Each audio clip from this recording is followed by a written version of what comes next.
Now for this next group of three teams, the wheels have just completely fallen off.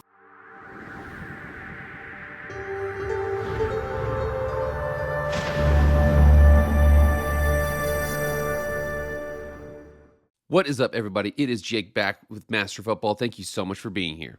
If you want to be up to date on all things college football, hit that red subscribe button, hit the like button, and follow me on Twitter and Instagram.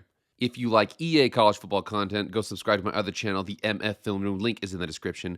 But enough about all that. College football content, let's go. And here we are. We are almost into October. Our college football season is abound, and we're starting to kind of see and kind of formulate. We're getting more into conference schedules. We're starting to see kind of what people are. We've seen them against their patsy. We've seen them against a tough team. More than likely, you understand where somebody is at this point when it comes to the team. Now, with that, there were a couple of surprises we had last week, and I know I said, you guys can go back and check it out. I said it. I feel like Nebraska's back, baby. But it looks like another 8-4 season, maybe 7-5. I don't think they've gone 8-4 in a while, actually. But looking at the rest of the college football world, there's some surprises we've had so far, and then some disappointments. I want to talk about some of those disappointments because there's a couple disappointments out there. The thing about college football is it's different than the pros. Everybody who doesn't win a championship is upset. Everybody who wins the championship is happy. So basically, 1 out of every 32 NFL teams can be happy at one time.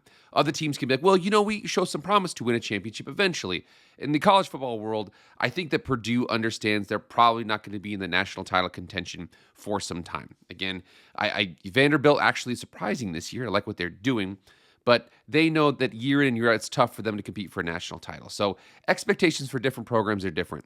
I have 3 different groups of teams right now that have kind of disappointed so far this season. Now, they're not all the same group because remember here in college football, a disappointment can be 8-4 when you want to go to the national title. So of those 3 groups, we're going to go through 3 different groups right now that have kind of had a disappointing start to the season. One of them, the first group right here is kind of it just doesn't feel right group. Means that these are high-level teams. You expected them to go a long way, and they just kind of haven't really put it together the way that you want to, or it doesn't really feel like it's going to be a high-level team this year. That's the first group. The next group is a group that the wheels have just completely fallen off on this group. So for whatever reason, it is just absolutely tanked. It is maybe not all the coaches getting fired, but certainly the coaches are getting talked to here at this group. And then the third one is just kind of a sad one that we need to discuss because the news came out. I'm going to post this tomorrow. It came out yesterday, so it's disappointing. So let's get into those first 3 groups. The first group, like I said, 3 teams that it just kind of doesn't feel the way you thought it was going to be. All right, first up here is the Alabama Crimson Tide. Now, this one is the most likely to change here, in my opinion. Here, I think these next 2 teams, I really think we could check back in this in December, and we could kind of throw these opinions away just because right now, like again, they lost to Florida State. You thought they were going to win Florida State. Turns out it's a pretty good team. Gus Malzahn is the OC over there. Mike Norvell's done a really good job. Now, they do have a really tough schedule here. They did do what they needed to do. They beat UL Monroe by a zillion. They beat Wisconsin at home. That was a really good win there. At Georgia, home against Vanderbilt, at Mizzou, home against Tennessee, South Carolina. We'll see what happens with the Norris Sellers. Home against LSU, home against Oklahoma, at Auburn. That is a tough, tough schedule. And a realistic outcome is like a 10-2, 9-3. That's actually like pretty good. Maybe even 8-4. Alabama Crimson Tide fans don't like to be here at 8-4 as the expectation. They need to keep the expectations high.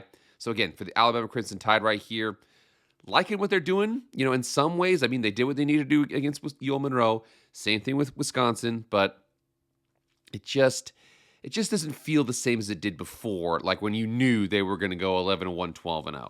All right, next up is the Notre Dame Fighting Irish. And again, you see this here. They're 1-2. They just pummeled Purdue. And the rest of the way of their schedule there, looks like it's pretty manageable there.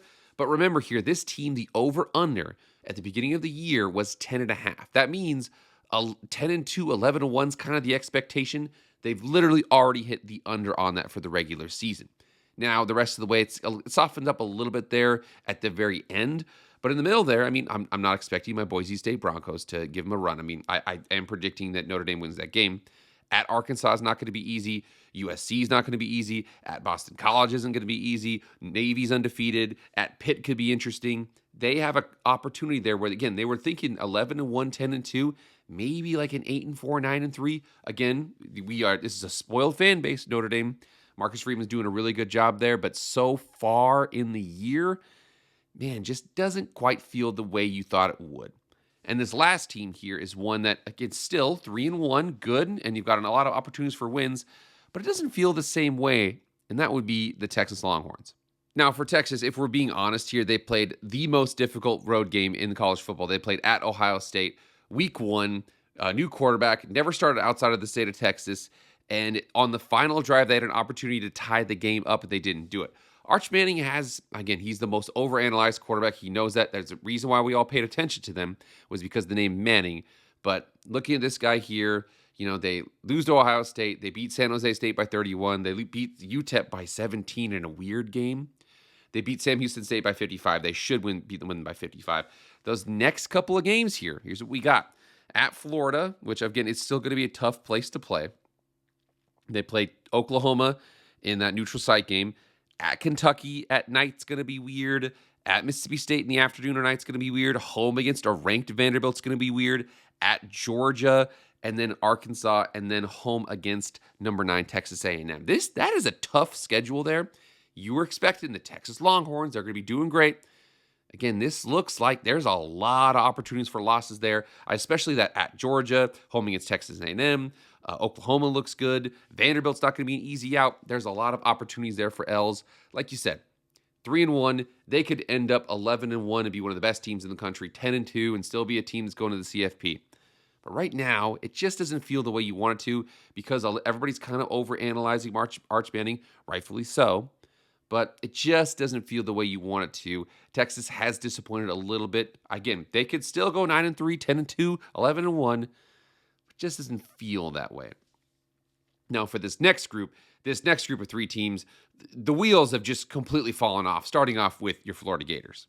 Now, I don't know how they're going to do this for Florida, but Florida right now, they've lost to South Florida, they lost to LSU, they lost to Miami, they play Texas. Again, we mentioned Texas before.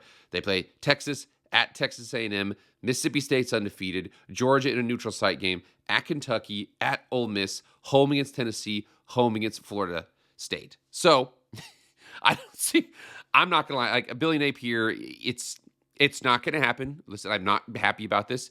He knows this is his last year. This is his last couple of games. Every game might be his last the rest of the way here. They're not going to go to a bowl game, I don't think. And if they do, it will shock the college football world. But they're not going to go to a bowl game.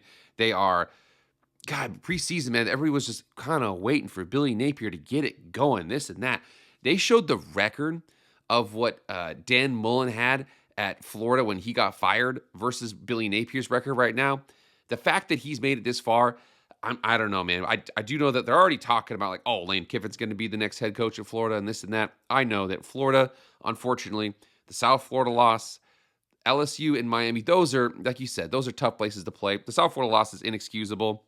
And you've got at Texas A&M, Georgia, at Ole Miss, Florida State, Tennessee. There's no breaks on this schedule. Mississippi State's undefeated. Now, do I think they're going to go, 8-4? No, but that's still a tough game.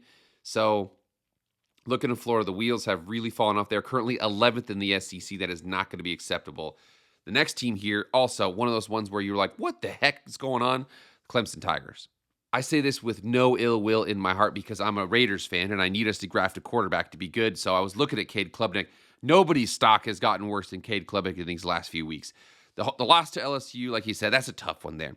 You beat Troy by 11. You lose to Georgia Tech. You lose to Syracuse. You've got Bill Belichick coming up. You've got Boston College. You've got SMU, Duke, Florida State, Louisville. You have Furman, and then South Carolina with Ladora Sellers. So, man, you're hoping you can make a bowl game there. I think you can, but Florida State, South Carolina, at Boston College is not going to be an easy game. Duke's not going to be an easy game. I'm wondering what the heck is going on with these guys. They legitimately have. Like Todd McShay had a video about them earlier. They legitimately have 7 first-round picks on the team right now. I think maybe 5 first-round picks on the defensive lines and the offense and this and that. But, man, Cade Klubnik, it's really fallen off. You're hoping that they can pull it out, but I just that loss to Syracuse, that is completely inexcusable. At Georgia Tech, good team, solid team. Home against LSU, tough game. But the rest of this, dang, man. So I actually think they will go to a bowl game, but looking at these guys here, it was one of those things where you're like, God, they were going to be one of the teams. South Carolina versus Clemson. Right now, South Carolina's 2-2. Clemson is 1-3. You expected both of those teams to be in the national title contention, and both of them are very much not. And I'll let you guys know that Florida's a bad one.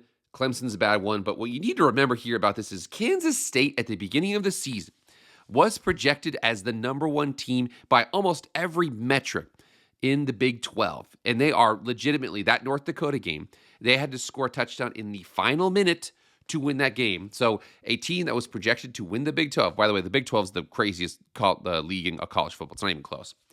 So the Big 12, preseason number one rated team, is one drive away from being 0-4.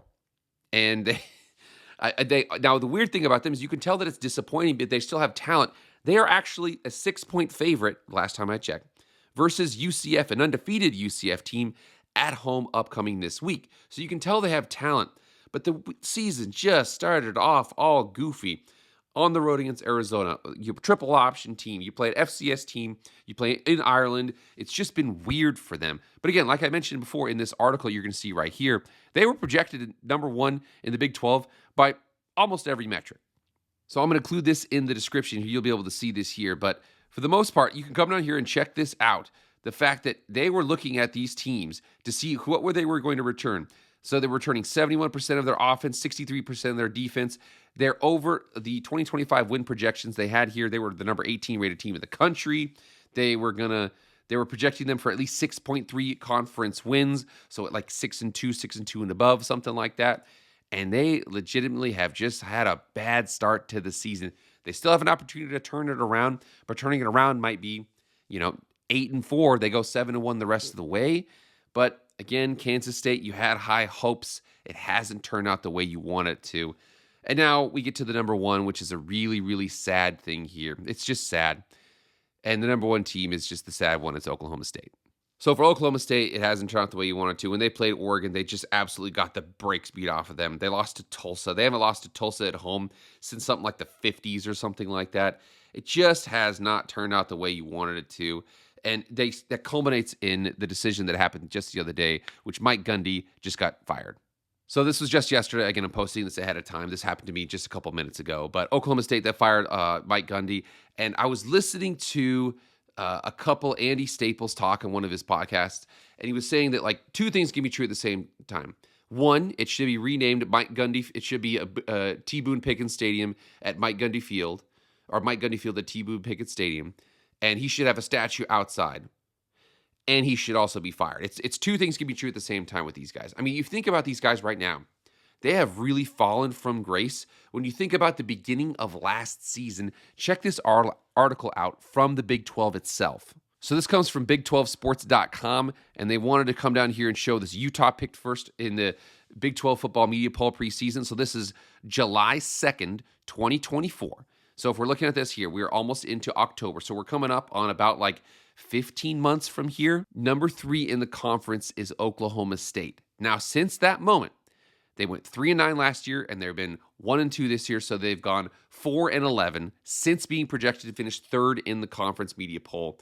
I mean, Ollie Gordon was supposed to be a really good back. He had a rough year. He went to the Dolphins, and he's doing what he can do right now. But for right now, Oklahoma State's a pretty good job. I actually like what it looks like going forward, but they've just been disappointing, and it's unfortunate we lose a legend like that in this way.